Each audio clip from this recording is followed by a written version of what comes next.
Hey folks, another video. This is NixOS number 58, and we're going to explore encrypted DNS.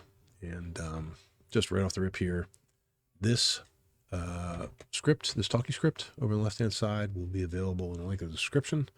If you're not a linear learner, you could probably just go and read it, although there will be some interesting demos during the video. You can decide yourself. DNS, domain name service system, who knows? I think most people know it is not encrypted. So DNS, if you ask the DNS server, hey, give me the IP address of some host name, it will respond, but none of that traffic actually happens. Well, at least by default, over the most common, historical ways of doing it were encrypted. And although most HP requests these days, or I guess they're not technically HP requests, they're HTTPS requests, they're encrypted. Those protect the content. Still, I mean, in the large, vast majority of cases, DNS requests from your average Joe are not encrypted. And what that means is that if you go, hit, did you read the screen there? Even if you go over HTTPS and hit some host name, the data itself will be encrypted, but the fact that you were visiting that particular website will not be. It will spill the beans to whomever is between you and the DNS server you're trying to contact. So, side note, I'm not here to tell you what to do, but it's probably a good idea to just use the DNS servers suggested by your ISP, even if they support encrypted DNS, because they probably market to you given the data about which websites you visit. Up to you. Anyway, so there's a number of levels that you can encrypt your DNS requests on in not only NixOS, but any operating system whatsoever. The first one, and I think it may be the most practical for most people, is to go into your browser and turn on DNS over HTTPS, or encrypted DNS, or whatever they call it in there. I happen to use Firefox, and the way I do that in here is I go to my settings, and scroll down. Oh, I go to privacy and security. This is Firefox again. And I go to DNS over HTTPS. And there are a number of protection levels. I chose like the middle one, this increased protection one. You can go read about the various things and, how they fall back to unencrypted and other stuff in here. I think in general, this is probably the most reasonable for most people to use. I think system-wide DNS encryption is a little fiddly and prone to failure and prone to, accidental release of data that, you thought you had it encrypted, but you don't. I think this is the most foolproof here. I don't know how to do this in Chrome. It can be done. I just don't use Chrome, so I can't tell you how to do it. So in the end, this is what I ended up going with, because the other stuff, although it does work, is just, I just don't have any, I don't have like the feel goods about it, about, that it's always going to work. The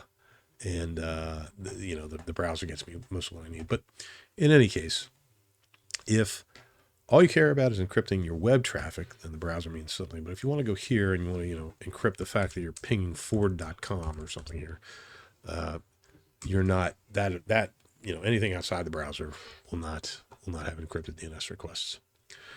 So we're going to talk about how to do that in NixOS. Just as a FYI, this setup assumes that you're using in NixOS this network manager enable equal true flag. I say it assumes that. I don't know that it doesn't work without this, but this is where I'm starting from. I'm using the network manager stuff to control my network connections. There are other ways to control your network connections in NixOS. In particular, I think there's some systemd network D thing that you can use to do it. I haven't used that. All the stuff I'm talking about may work under that, but this is where we're starting from. So if it doesn't work under that, under the systemd network D thing, you might want to switch over to this network manager thing temporarily to try to figure it out. So one important bit of this is that we're going to make use of the systemd resolve D thing in our system in our configs to try to get our systemd, our DNS over TLS or encrypted DNS or whatever we want to call it working, it's sort of an integral part of what we're doing. So we'll see how that fits into things in a second here. We're going to use a number of commands. One is resolve. The command that we're going to use most of is resolve control. It's a way to interrogate systemd resolved about what it's doing and how it's doing it.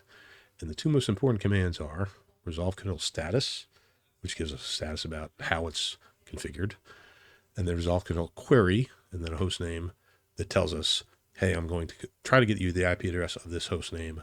Here's how I got it. So currently my box is configured in such a way. So if I go in cat at resolve.conf, currently my box is configured without using systemd resolved. And every time I type ping, 4.com or whateve, the name server that's contacted is a name server that runs on my local router, which is 192.168.1.1. And it is done totally without encryption. This DNS request goes out to my router. It's totally unencrypted. My router then turns around and does an unencrypted request to an upstream DNS server. I finally get back the IP address. Bob's my uncle, whatever, but none of it is encrypted.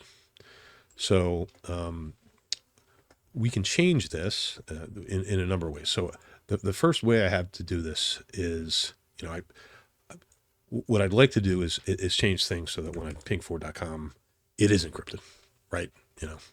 So the first way I can do that is using the systemd resolved thing only. I'll go into another way in a second, but the configuration to do this, that you can just sort of jam into your next config is really short. It's like, okay, we have the services resolved thing with a bunch of options. And then we have a networking name service thing with a bunch of options in here. And what this means is that we enable resolved here, and we tell resolved to use DNS-over-TLS if the server supports work that way. Here, you can also set this to true. I chose, I'm just playing around with this thing, so I just chose opportunistic because I was looking at the actual wire capture and stuff like that, so I could tell that if it wasn't doing its job, I could tell.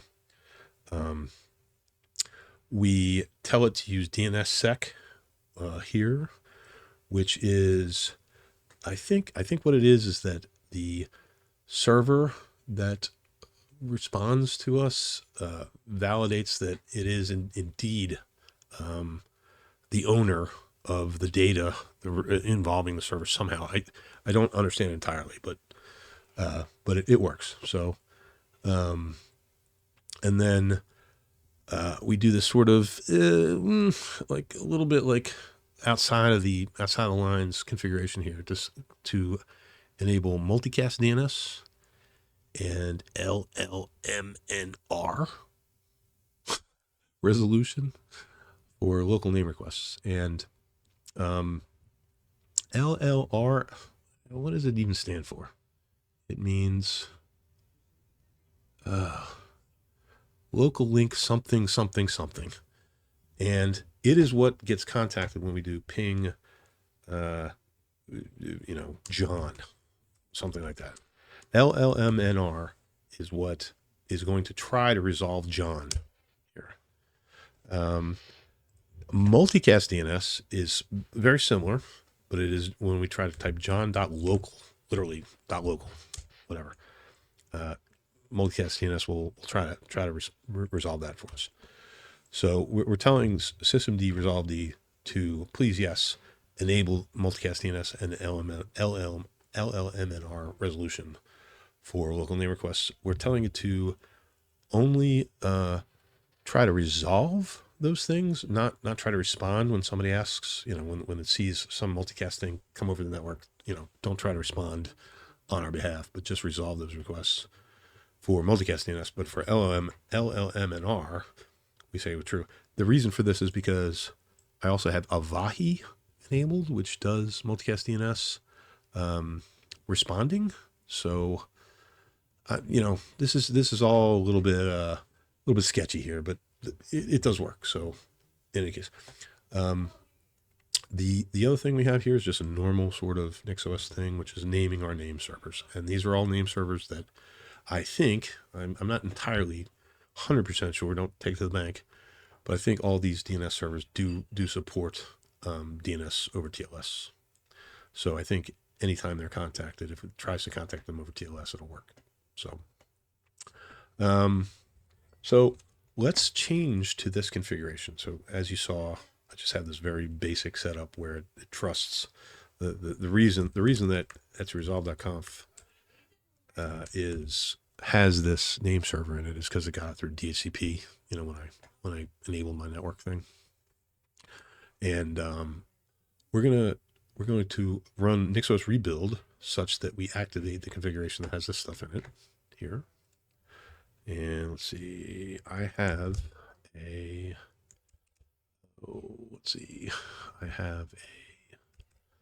NixOS, and then inside of this directory here, this DNS-over-TLS thing, I actually have a two files, a resolved-only.nix and then a stubby.nix, which we'll look at in a little bit. But this is basically what I just showed you over here. It's just all this stuff.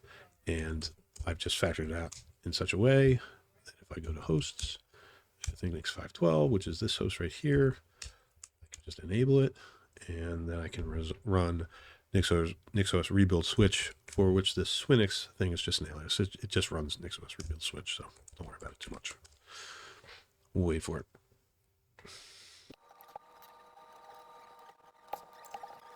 All right. It started systemd resolve D. And it does some other stuff, I guess, just changing, my networking configuration files. And I think it actually restarted my network interface as a result of that. But we see that it definitely started the systemd resolve D thing, which is really what we care about.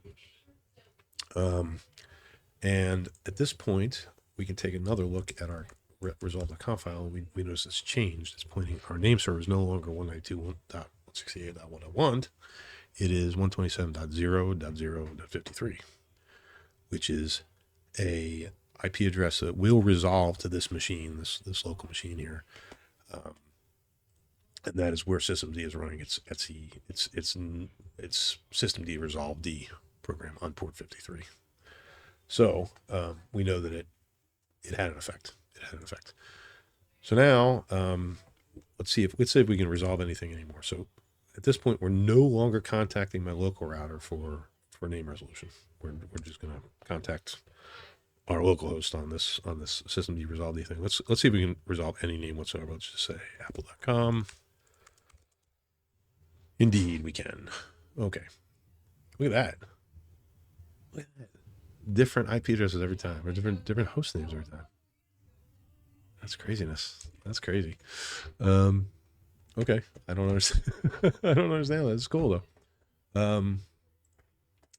So let's get a little bit more detail about how things are working. So before, if there are these two commands that I mentioned before, called resolve_ctl. Well, there's one command, resolve_ctl, and it's got two options. One is status and one is query. So let's take a look at resolve_ctl status.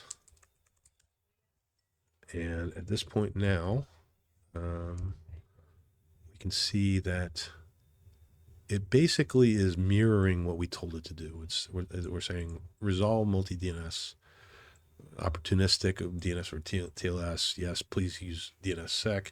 Here's all the DNS servers that I fed you, et cetera, et cetera, et cetera. And that's basically what we're after. That seemed to work. That seemed to work fine. So we know that we can query. We know that we can get responses back from the DNS server. But another tool that we can use to see how it's getting responses back is this query thing. And let's just say, I don't know, Coke.com. Okay. So what this did was it says, basically give me the IP address of Coke.com and tell me how you got it. So it says Coke.com, here's your IP address. And this machine is configured for v4 only, so just for simplicity's sake, and it got it over this physical link here.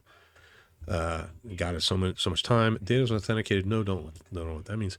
Data was acquired via local or encrypted transport. Yes. Wow. Okay, cool. That's very cool.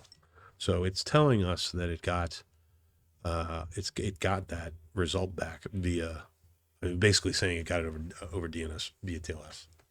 So we don't trust it. We don't trust it at all. We trust nothing. So let's go ahead and run this Wireshark program here, which is a packet capture program. And we will say, I think this is actually running in such a way that it's only going to capture information that comes over port 53 of anything. So that, like raw DNS. So if I ping YOLO.com, should see nothing. We are getting results. Okay. Let me do this. Let me stop this. Fine.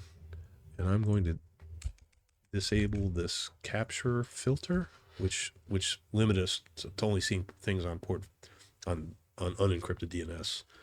And I'm going to capture everything on here. So we can see that YOLO 2? Sure, why not? We can see here that I'm sorting by destination here. You see a bunch of things out to 1.1.1, which is Cloudflare. And it's TCP. It is not DNS. ICMP, those are the pings. You see no DNS whatsoever here. It's all encrypted. And that's exactly what we want. That's exactly what we want. So I think that worked. The caveat to this is that sometimes, as I was doing this, I had a bear of a time getting local, single element host names working right. So like I have a device on this network that's called Lock 802. That is a Raspberry Pi, and this is working as well. Now I'm pinging it now, and I'm going to stop this now, and I'm going to capture again, and we'll see. I think. Do it again.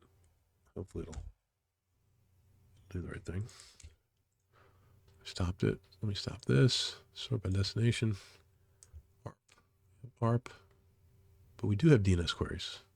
Why do we have DNS queries? We're going after 192.168.1.1. Well, the reason that happened is because resolve go to status. Sorry.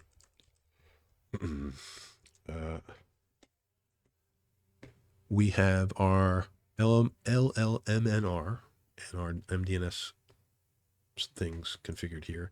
And when we type a single name, host name, it's going to use LLMNR. And if it does that, it's going to try to use this DNS address, our normal, what we got over DHCP. This will not happen for anything that is not a single element, single name. I forget what it's called. Non-synthesized. There's a bunch of names for it, but basically anything that doesn't have a dot in it here, except for ping lock 802 local. That does have a dot in it, but it still uses DNS because that is reserved for multicast DNS. So if I ping that, we should still see DNS, and we do. And that is this is working pretty much how I think it should work. So I'm going to do this again, just for fun. We'll do it again, and we'll ping something else. Ping superbowl.com, and let me just get this going.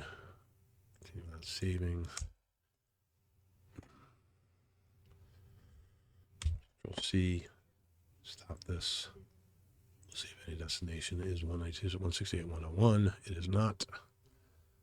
But we do have a bunch of TCP but we do not have any protocol. Oh, here we see our MDNS requests, but this is only over the local network. It's all local. But we do not see any DNS. So this is actually working as expected, which is fairly surprising. This took quite some time. So there is another way to do this. The same thing. There's a program called Stubby, a program that runs as a DNS server on your local machine, and basically does the same thing as systemd resolved only, where it's like it replaces this with this, which doesn't seem like that big, it doesn't seem like a great boon, but it is an alternate way to do this. And I suggest if you're having problems to try this one instead. I'm not going to show it in action, but the only differences between this and the other one are that we don't use this DNS-over-TLS option here for systemd. We still use systemd resolved, but we don't use that option, and we set up our networking name servers to point only at our local host. So this DNS-over-TLS thing is the only thing that's used. I think that's all I said down here. Yeah, and our MDNS and LLM and R resolution are the same. So those are the two ways to do that. I'm not going to show this one in action, but it is perfectly reasonable to use as well, and I think it does work. So the caveats, and the reason so in this thing, I had all kinds of misery because what I had done was I had put a comment line in here and said, this is cool, whatever, and that doesn't work under in the resolved.conf file that gets generated as a result of this, and it doesn't error. You have to put the comment above that. It doesn't error. It'll just show warning in the log and proceed merrily along as if you hadn't said DNS-over-TLS, which is terrible. But just know that. So you really got to pay attention to the resolution of non-synthesized single label names. That's what I was going for when you do ping, non-synth, whatever, like that. This may or may not work in your configuration. It takes a long time to sort of debug. Or .local, same thing, local MDNS thing. This is highly dependent on the machine, what protocols the machine that you're trying to contact participates in. Most machines participate over MDNS, so usually non-synth.local will work if on like, let's say the non-synth is a Mac OS machine and it runs the MDNS responder, which most Mac OS machines do. It'll probably work. If it's a Linux machine that's running Avahi, it'll probably work. Not sure about Windows. Haven't tried it on Windows, but I'm sure there's some equivalent there. I ran it, so that's one thing. You just need to really pay attention to that, because also, like, there are cases where I got into where it would start answering requests that I thought, DNS requests. It would send DNS requests that I thought surely they're encrypted, but it was not. They were not encrypted. They were sending them unencrypted out to a server on the internet, and totally defeating the entire purpose. And what I if you're having problems with that, if you see that on your Wireshark thing, if you go here and configure this, it might be as a result of you might just play around with this a little bit. What this means when you get your IPv4 address over DHCP, it gets both the addresses and your DNS servers and all that stuff. Just try to set it to this, just for debugging purposes. Only addresses. Don't get your DNS stuff from it. That helped me a little bit as I was trying to get there. I think it was I ran into a bunch of problems. Anyway, it's very fiddly. You really got to check it. You really got to make sure that it's actually working. I mean, it'll work. you'll get a DNS resolution, but is it encrypted? You really have to check. So in any case, I often wound up in a place where I thought they should be encrypted and they're not. I even wound up in a place where it was actually sending to both. It was sending to my local router unencrypted and sending to a DNS over TLS server too. Totally useless to me. In any case, that's why I decided to abandon the system-wide encrypted stuff. It's way too hard to like in 6 months. If I left it like this now, I would be totally unsure that it was still working and whether, if my vast drug empire was about to get toppled because I had not run Wireshark in some time. I don't have a drug empire, but in any case, I hope this helps somebody. Yeah, leave a comment if you enjoyed it. Thanks.